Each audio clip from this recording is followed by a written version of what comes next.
बिस्मिल्लाहिर्रहमानिर्रहीम। अस्सलाम वालेकुम। उम्मीद करती हूँ आप सब खैरियत से होंगे। तो आज मैं आपके लिए शरबत की एक बहुत ही आसान रेसिपी लेकर आई हूँ। जो लोग रमज़ान के रोज़े रखते हैं और उनको जिगर और मैदे में शदीद गर्मी हो जाती है और सारा दिन बहुत ज़्यादा रोज़ा भी लगता है, तो उन लोगों के लिए बहुत ज़बरदस्त चीज़ है। सिर्फ एक गिलास रोज़ाना पी ले, जिगर और मैदे की गर्मी बिल्कुल ख़त्म हो जाएगी।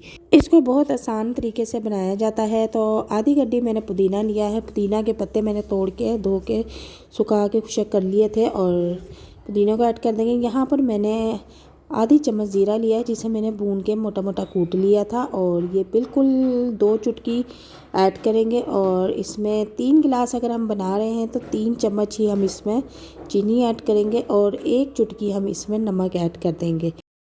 और अब इसमें 3 गिलास के करीब पानी ऐड कर देंगे। आप जितना शरबत बनाना चाहती हैं उस हिसाब से आपने चीज़ों की क्वांटिटी का हिसाब रखना है।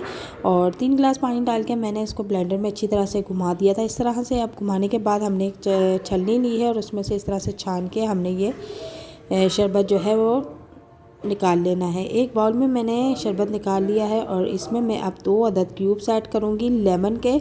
लेमन का अर्क निकाल के मैंने पहले से ही रख लिया था और उन्हें क्यूब्स की शक्ल में जमा दिया था। अब यहाँ पर मैंने बर्फ़ के कुछ क्यूब्स ऐड किए हैं और इसको अच्छी तरह से हम ठंडा कर लेंगे और इसके बाद हम इसको गिलास में निकाल देंगे। यकीन करें इतना ज़बरदस्त शरबत है कि इसको 1 गिलास रोज़ाना पीने से आपकी जिगर और मैदे की गर्मी बिल्कुल ख़त्म हो जाएगी। और अक्सर रोज़ा खोलने के बाद हमें वीकनेस ही महसूस होने लग जाती है, लेकिन ये शरबत पीने के बाद आप अपने आप को रोज़ा खोलने के बाद बिल्कुल फ़िट और एक्टिव महसूस करेंगे।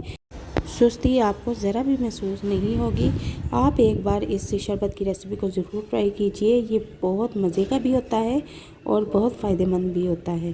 तो वीडियो अगर पसंद आती है तो इसे लाइक शेयर ज़रूर कीजिएगा, और अगर हमारे चैनल पर नए हैं तो हमारे चैनल को लाजमी सब्सक्राइब कीजिएगा।